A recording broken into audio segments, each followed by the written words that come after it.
আসসালামু আলাইকুম প্রিয় ভাইরা এবং বন্ধুরা, ইস্ট কোস্ট পার্কের আরেকটি ভিডিওতে আপনাদের স্বাগতম। এটি হচ্ছে এই পার্কের ভিতরে থেকে আপনাদের সাগরের মধ্যে চলে গেছে একটি রাস্তা। এই রাস্তাটি ধরে আপনারা সাগরের মধ্যে এসে সাগরের এই সুন্দর মনোরম পরিবেশটি উপভোগ করতে পারবেন। যারা এই পার্কে আসবেন অবশ্যই এই রাস্তাটি দিয়ে সাগরের মাঝখানে আসবেন এবং চারিদিকের ভিউটি উপভোগ করবেন। এখানে অনেক দর্শনার্থী আছে যারা হলিডে এবং ছুটির দিনে এখানে আসেন ঘুরতে। তেমনি হলিডের পাশাপাশি যারা ফ্রি টাইম থাকেন, কাছাকাছি থাকেন, তারাও আসেন ঘুরতে এখানে। আমাদেরও সুযোগ হয়েছে ছুটির দিনে এখানে ঘুরতে আসার।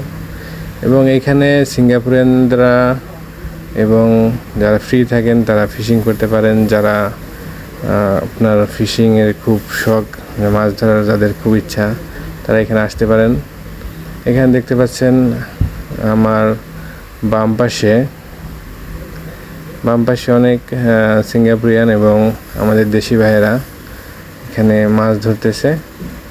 একটু এগিয়ে গেলে আমরা সেটি দেখতে পারবো। এই যে দেখতে পাচ্ছেন রেলিং ধরে অনেকে বড়শি দিয়ে মাছ ধরতেছে। জায়গাটি আসলে খুবই সুন্দর। সাগরের মাঝখানে শীতল বাতাস, সাথে চারিদিকের যে মনোরম দৃশ্যটি খুবই উপভোগ্য। এখানে দেখতে পাচ্ছেন একজন একটি অলরেডি মাছ ধরে ফেলেছে, এইমাত্র তুলেছে মাছটি এবং সবাই ভিডিও করতেছে, মজা করতেছে। দারুণ একটি দৃশ্য। এখানে আমাদের দেশি ভাইয়েরও আছে, তারাও এখানে ছুটির দিনে আসে। যারা ফিশিং করতে ভালোবাসেন তারা এখানে আসবেন, ইনশাল্লাহ মাছ পাবেন দোয়া করি। এই দেখতে পাচ্ছেন ছোট ছোট মাছ। এই ছোট ছোট মাছগুলো দিয়ে তারা বড় বড়শির সাথে দূরে দিয়ে তারপরে বড় মাছ ধরার চেষ্টা করে। অনেকে পায়, অনেকে সময় কাটানোর জন্য আসে। আপনারা এখানে আসতে পারেন জায়গাটি ঘুরতে, খুবই সুন্দর।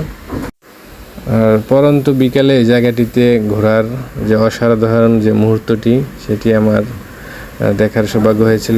আর এর আগে আমরা কয়েকবার এসেছি এখানে। এই দেখতে পাচ্ছেন আমাদের দেশি ভাইয়েরা খুব আনন্দের সাথে এখানে ফিশিং করতেছে এবং এই দেশের যে যারা স্থানীয় তারা এখানে আছে, ঘুরতেছে এবং এই সাগরের দৃশ্যগুলো আসলে খুবই সুন্দর। ভিডিওতে আসলে আপনাদের সম্পূর্ণটা এক্সপ্লেন করা সম্ভব না। আপনারা সময় পেলে একদিন আসবেন এখানে ঘুরতে। সবাইকে ধন্যবাদ। আল্লাহ হাফেজ।